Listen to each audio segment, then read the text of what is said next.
Buenas tardes, les saluda José Vicente Troya Rodríguez, soy representante residente del Programa de las Naciones Unidas para el Desarrollo en Costa Rica. Esta tarde tenemos la enorme dicha de poder conversar con don Rodrigo París, quien es un costarricense que participó en la primera cumbre sobre ambiente en Estocolmo en 1972. Rodrigo París es un costarricense que ha pasado más de la mitad de su vida en el exterior cumpliendo funciones diplomáticas, tanto sirviendo a su país como trabajando para organismos internacionales de las Naciones Unidas. También él ha ejercido la cátedra en prestigiosas universidades en Estados Unidos y en Europa. Rodrigo tiene un PhD en Sociología y también una maestría en Psicología Criminal en la Universidad de Viena. Es un gusto estar aquí esta tarde con don Rodrigo, a quien lo primero que quisiéramos preguntarle es ¿por qué razón usted representó a Costa Rica o en qué circunstancias lo hizo en la primera cumbre sobre ambiente en Estocolmo en 1972? Bueno, para eso tengo que darle un poquito de, ¿qué diría yo?, tema de fondo. Y es que en Costa Rica, en esa época, 1972, la carrera diplomática no era una carrera realmente existente. Era una cuestión de política, de tener los amigos correctos, etcétera, etcétera. Y sucede que un hermano mío que estaba en política, cuando yo era ya profesor en el Vassar College, en Mid Hudson Valley, en el estado de Nueva York, en un sitio que se llama Poughkeepsie. Rarísimo el nombre, debe ser indígena. En todo caso, mi hermano pensó que tal vez yo podría ayudarle a la delegación costarricense, sin sueldo naturalmente, viniendo a Nueva York particularmente durante la Asamblea General, para, no sé si podría llamarlo padding, como dicen en inglés, y llenar un hueco, ¿no? Porque que fuéramos más, porque aunque era una de las representaciones más grandes de Costa Rica, no tenían suficientes. Entonces, cuando el representante permanente con rango de embajador, que era de apellido Molina, y todo el mundo lo conocía como el escarabajo Molina, ¿no? Y entonces él me mandó a llamar y me ofreció que trabajar con ellos, y con mucho gusto. Y yo iba 3 veces por semana a pasar unas horas, sobre todo en la época de la Asamblea General. Y apareció que ya estaba en preparación, ya había sucedido todo el proceso de reuniones regionales de expertos y reuniones regionales de países, etcétera, etcétera, que llevan a la gran asamblea, a la gran conferencia sobre el medio ambiente. El representante permanente sabía que yo, en primer lugar, hablaba varios idiomas, y en segundo lugar, había leído un par de libros sobre el tema del medio ambiente. Entre ellos, el que bien recuerdo es el de Rachel Carson, que es un libro bellísimo, que yo se lo recomiendo todavía, no ha perdido actualidad, ¿no? Y fue así como me nombraron, y ahí me fui para Estocolmo. Y ahí pasé 2 semanas, muy lindas 2 semanas, aprendí mucho y me picó el bichillo de organismos internacionales y vida diplomática y todo esto. Y poco a poco me fui orientando hacia eso y finalmente no, a media carrera docente, la interrumpí para irme a trabajar en Viena con el Secretariado de Naciones Unidas, ¿no? Y ahí pasé 12 años, que también fueron de gran experiencia, de gran aprendizaje. Y luego volví a Estados Unidos y continué con mi carrera docente.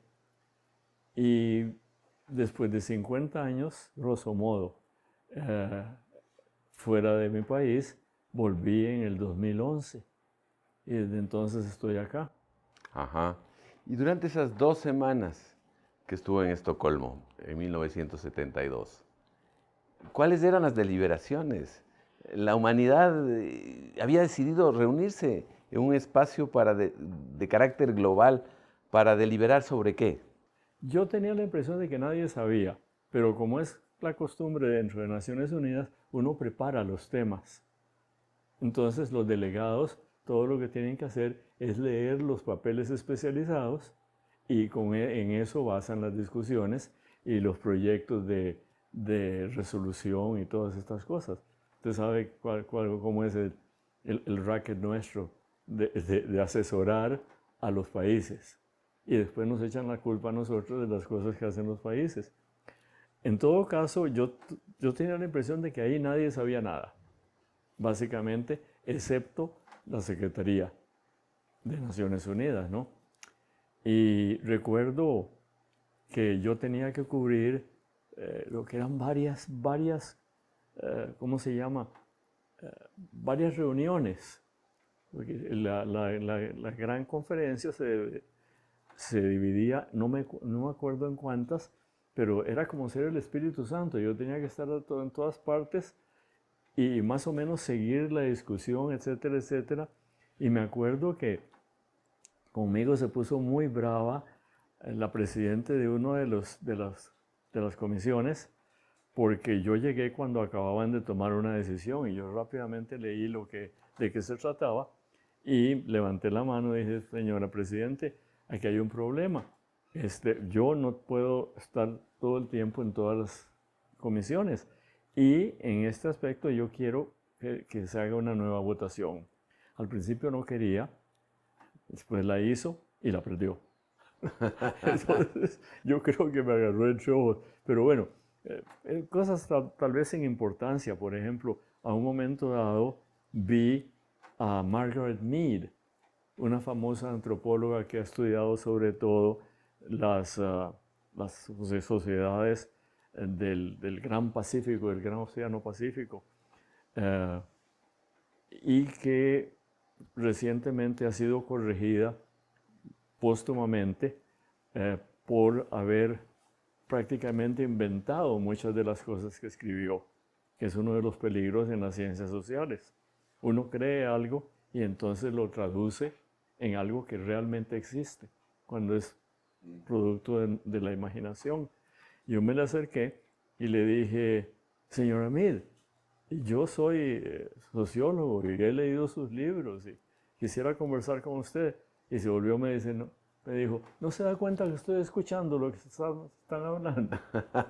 Bueno, fue como un bofetón y me alegré mucho cuando públicamente, ya póstumamente, la corrigieron probando que sus teorías no tenían fundamento en la realidad. Wow. La gran Margaret Mead. Y en Estocolmo ya se percibía o ya había un espíritu de cuerpo o un entendimiento, a pesar de que usted dice que no toda la gente o poca gente sabía lo que se estaba cociendo. Sin embargo, ya se reconocía que el medio ambiente era un asunto que requería un cónclave global para ser discutido entre los distintos países. Que el mundo tenía que poner atención a lo que estaba ya sucediendo y que si hubiéramos reaccionado verdaderamente en ese momento, yo creo que no estaríamos en una situación tan grave como la que estamos ahora. Pero en ese momento, como poca gente se daba cuenta realmente de la gravedad de lo que le estábamos haciendo al planeta, no hubo mucha actividad y mucha gente. Por ejemplo, recuerdo un representante, creo que era de Australia, que dijo, yo no le puedo pedir a nuestros campesinos que no maten a las culebras. Bueno, yo digo, no se trata de eso.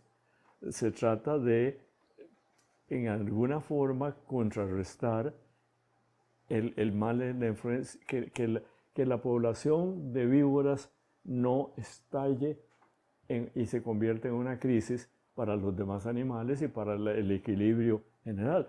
El equilibrio realmente no existe.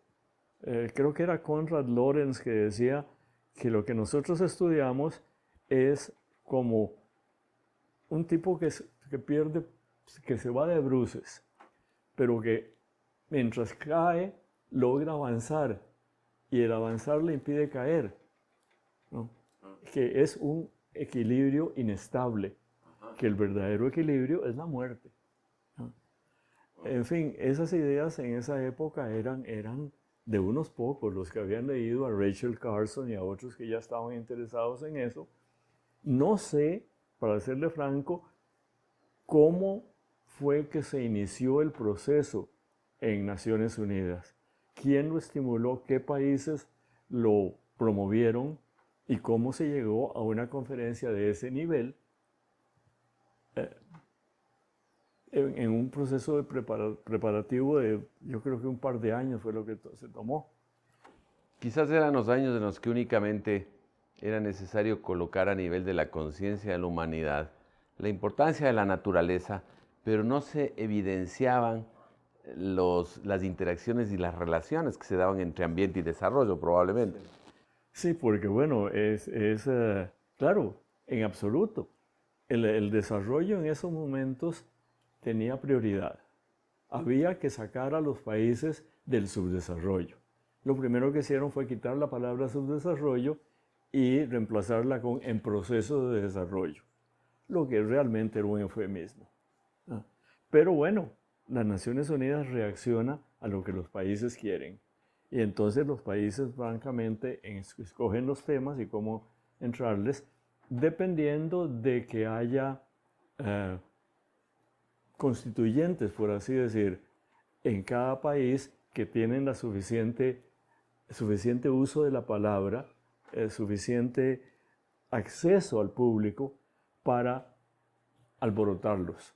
Y entonces que toda la gente comienza a decir, no, miren, ¿cuál es el problema con el petróleo? ¿Cuál es el problema con esto o con aquello? O con, por ejemplo, en Estados Unidos en estos momentos hay todo un movimiento contra el industrial farming, porque es en el industrial farming donde uno ve a los animales en una sola posición, digamos las gallinas, no se pueden ni mover, simplemente ponen huevos. Ponen huevos y ponen huevos, ¿no? O tienen a los cerdos o al ganado en situación prácticamente de encadenados, ¿no? Y ese movimiento, por el momento, no tiene mucho éxito, aunque ya comienza, porque una de las cosas que en el último análisis promueven es el abandono de comerse a los animales.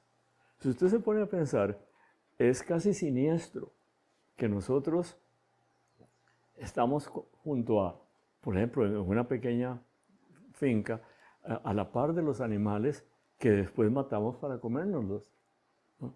Es casi como, creo que es una novela de Aldous Huxley, creo que es la que se llama Island, en que a los seres humanos, una parte, después de una guerra nuclear, una parte de la humanidad ha conseguido dominar al resto y los tienen como nosotros tenemos ahora las vacas, y a un momento dado sonaba una campana y salía todo un número de seres humanos que iban para ser asesinados para repartir la carne.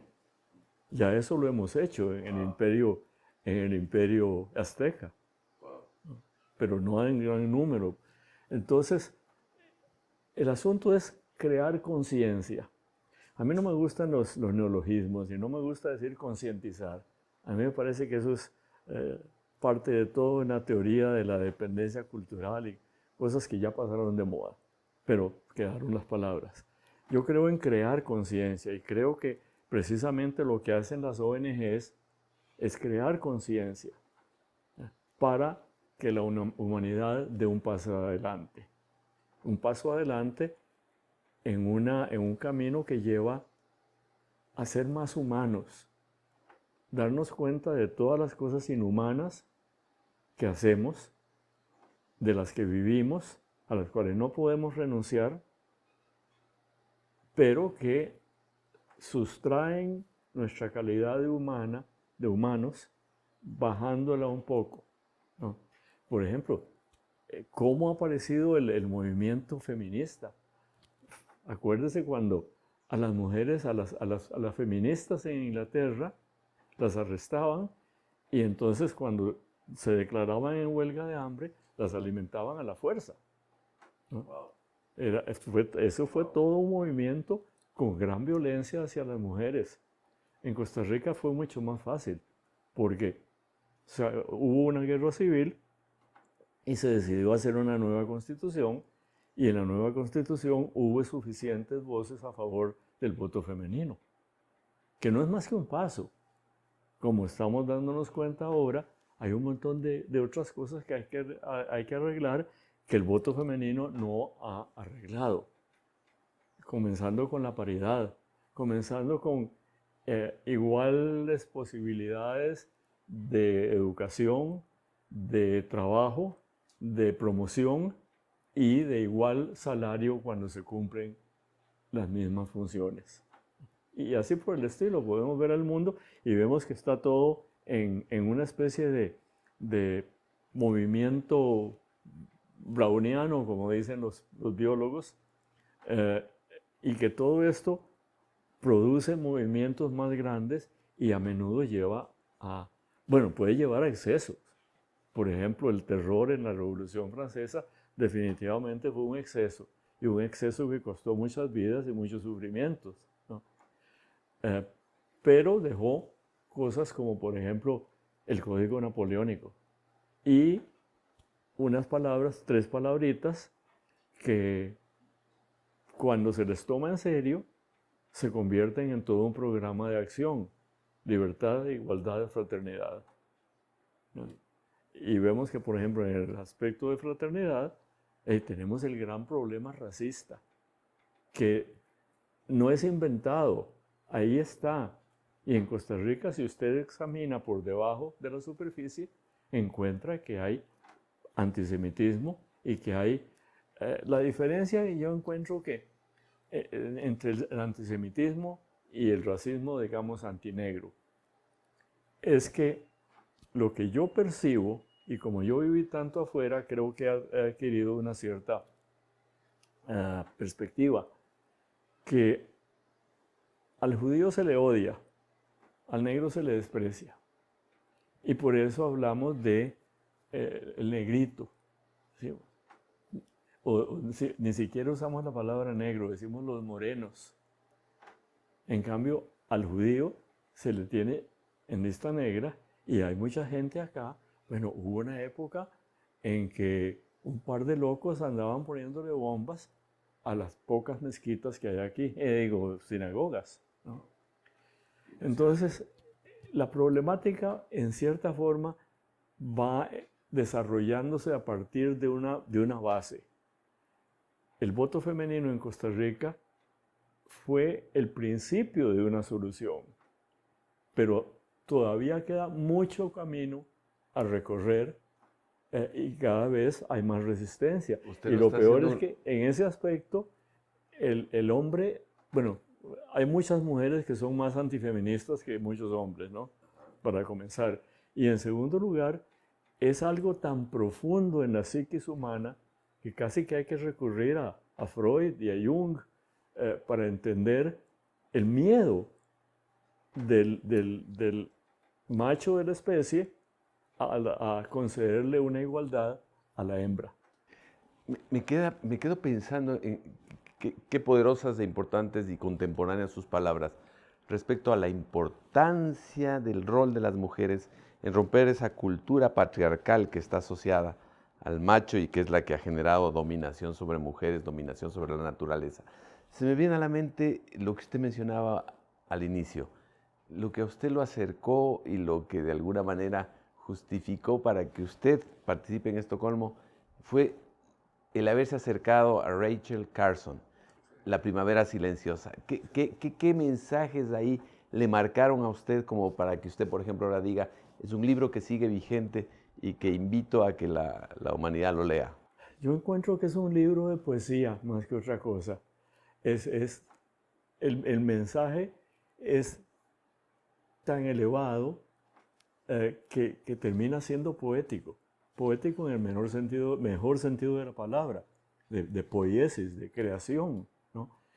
Y ese libro fue el inicio de una toma de conciencia en Estados Unidos y probablemente de ahí vino una acción de no solo de Estados Unidos, sino de otros países, en el sentido de iniciar un movimiento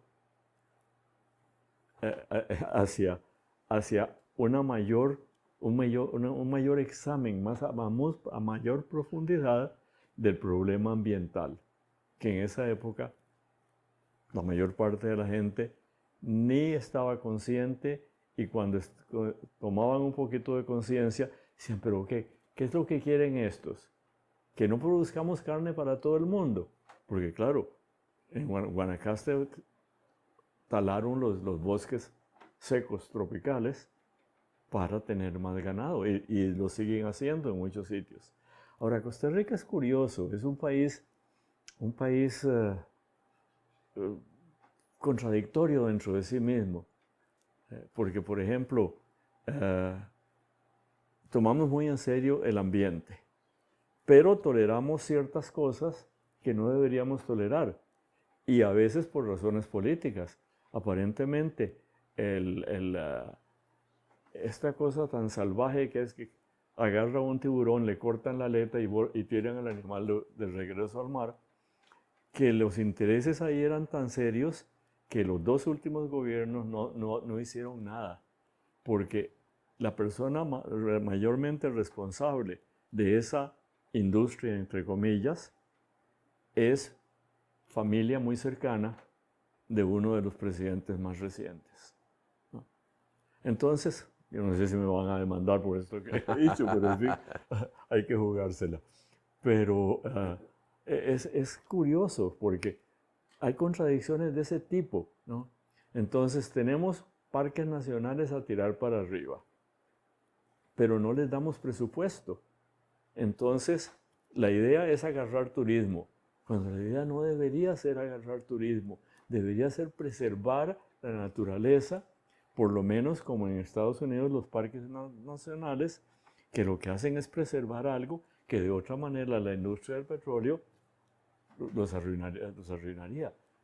Hay una película, yo no me acuerdo el nombre, en que ya la naturaleza en el mundo prácticamente no existe, y habían puesto una serie de satélites que recreaban la atmósfera terrestre fuera de la Tierra. Pero a un momento dado el gobierno del mundo decide que es un gasto innecesario, y entonces van cancelando esas islas en el espacio. Y cuando llegan a la última, el que estaba a cargo se había enamorado de su pequeño bosque.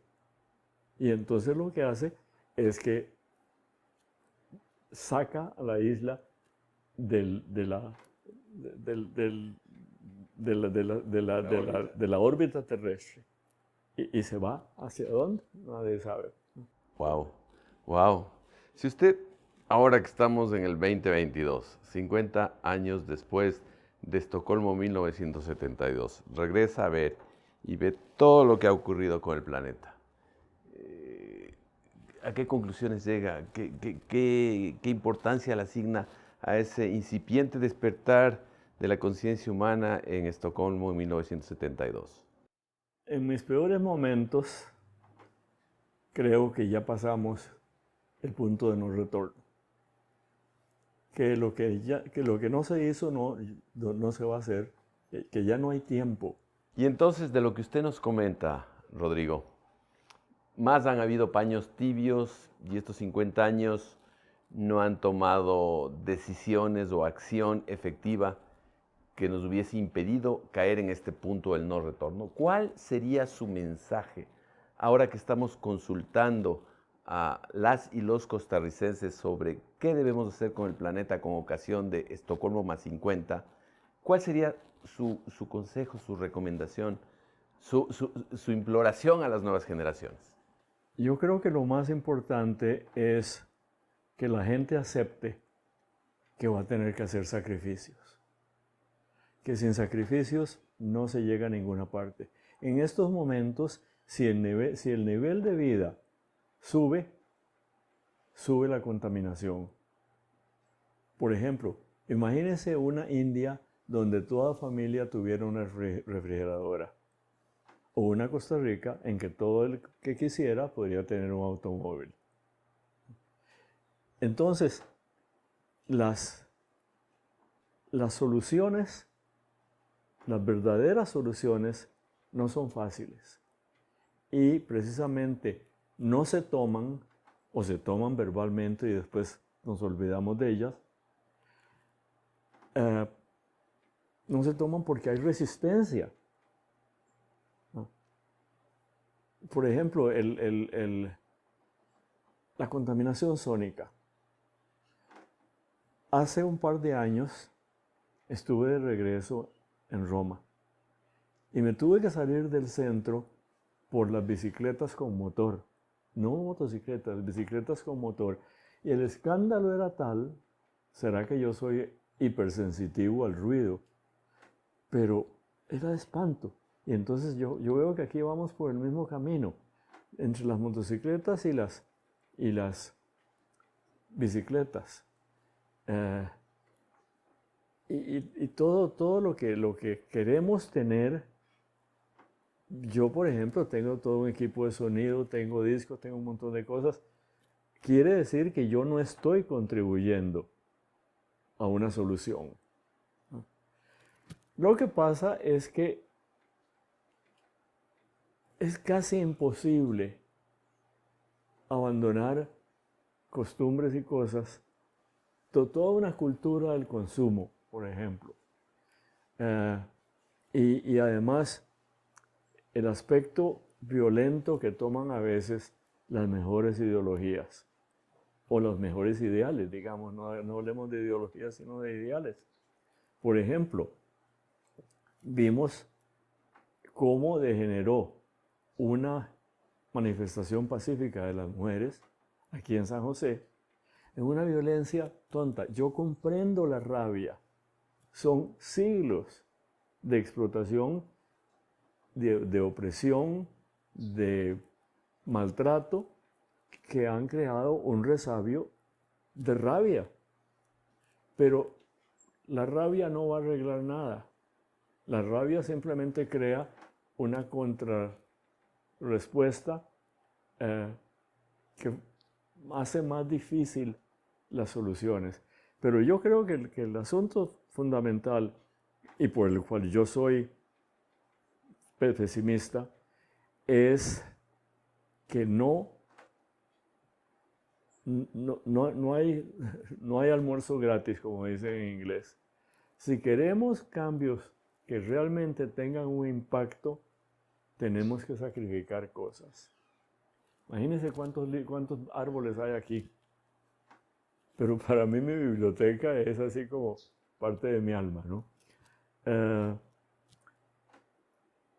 Como le digo, yo soy pesimista, pero eso no quiere decir que dentro de mis limitaciones yo no haga lo que puedo. Por ejemplo, yo reciclo. Una vez por semana pasa a la municipalidad y yo tengo las bolsas listas y a veces saco cosas que han echado a la basura y digo, no, esto no va a la basura regular, esto va como reciclaje. Y lavo digamos, el plástico que se ha ensuciado y por eso en vez de tirarlo al reciclaje lo querían tirar a la basura. Entonces, dentro de mis limitaciones y el hecho de que, bueno, a mí me quedan máximo, y ojalá que no sea así, 10 años. Yo creo que, bueno, me es más difícil renunciar a ciertas cosas, como los discos, que también tengo demasiados, como los libros y cosas por el estilo. Yo por eso soy pesimista, porque creo que no vamos a lograr a tiempo que la gente renuncie a las cosas que tiene que renunciar. Y eso no me impide hacer lo poco que puedo hacer. Pero si yo soy pesimista, yo creo que pasamos el punto de no retorno y que vamos para el abismo. Y uno ve como los países firman todos los tipos de acuerdos que quieran y después se resisten como gatos panza arriba a llevarlos a la práctica. Pero usted dice algo muy importante, la centralidad de la acción ciudadana, de cada uno de nosotros, a pesar de que sean muy pesados los nubarrones que se ciernen en el horizonte, hay una responsabilidad individual que es ineludible y usted la señala como tal y si bien reconoce que hay patrones de consumo que son complejos y perniciosos, sin embargo, hay acciones que todavía nos permiten alumbrar alguna esperanza y entendemos el problema del punto del no retorno. Quizás si ya estamos entrando en el punto del no retorno, lo que corresponde entonces es promover acciones que distribuyan, o mejor dicho, eviten que los impactos que van a ser producto de un desastre climático o de cualquier otra crisis sean más perniciosos sobre quienes menos tienen y en mayor situación de vulnerabilidad se encuentra.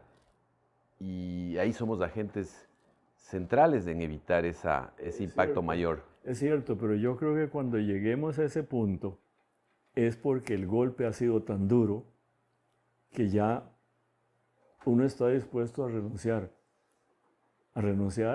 a aquello que debería haber renunciado 20 años atrás.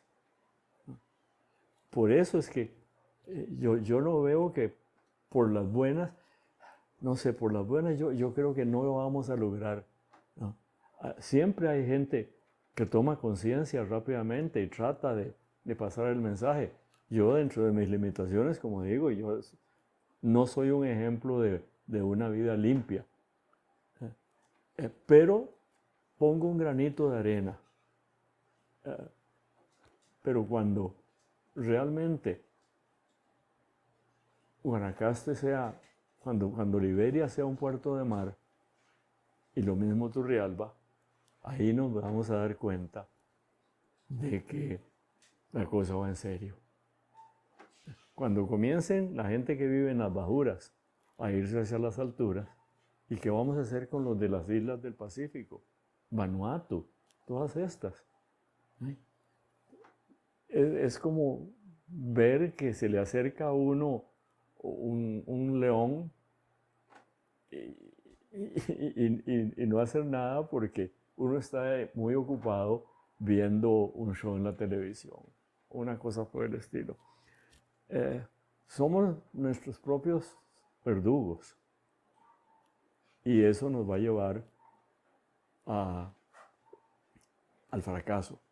Yo creo que somos un experimento fallido y lo curioso es que somos un experimento sin experimentador, a puro azar, que por la naturaleza del ser humano nos ha llevado a este punto y nos va a llevar al abismo. ¿Y qué opina de eso que algunas personas dicen, bueno, llegará ya el desastre climático en plenitud, podrá hasta desaparecer la especie humana? La naturaleza, aquella que se sobreviva, continuará y el ciclo de vida a su manera proseguirá. Sí. Y el planeta y la naturaleza se habrán librado de un experimento fallido de la evolución. Yo estaba leyendo precisamente en estos días un libro en que habla de las extinciones masivas, que la más famosa es la de hace 65 millones de años. Pero ha habido varias otras y siempre la vida vuelve. El fenómeno de la vida es lo más asombroso del universo. Ya de por sí el universo, yo cuando pienso en el universo, recuerdo una vez cuando fui a visitar el Cañón del Colorado y yo estaba en el lado sur y en un momento dado vi lo que creí que era, pero era una mosca. La mosca era ¿cómo se llama? estos aviones. ¿Un helicóptero? Un helicóptero enorme lleno de turistas. ¡Wow! Una mosca. Y yo lo vi contra el paredón del otro lado del Cañón del Colorado, ¿no? Entonces, la vida es, el universo es, entonces, yo me miraba el cañón y mi cerebro no lograba manejar esa dimensión, ese zanjón increíblemente grande en comparación con lo que somos nosotros. Y cuando pienso en el universo, en los 13.000 millones de años luz, que es hasta donde hemos llegado hasta el momento, en observación con telescopios y cuánta cosa no hay,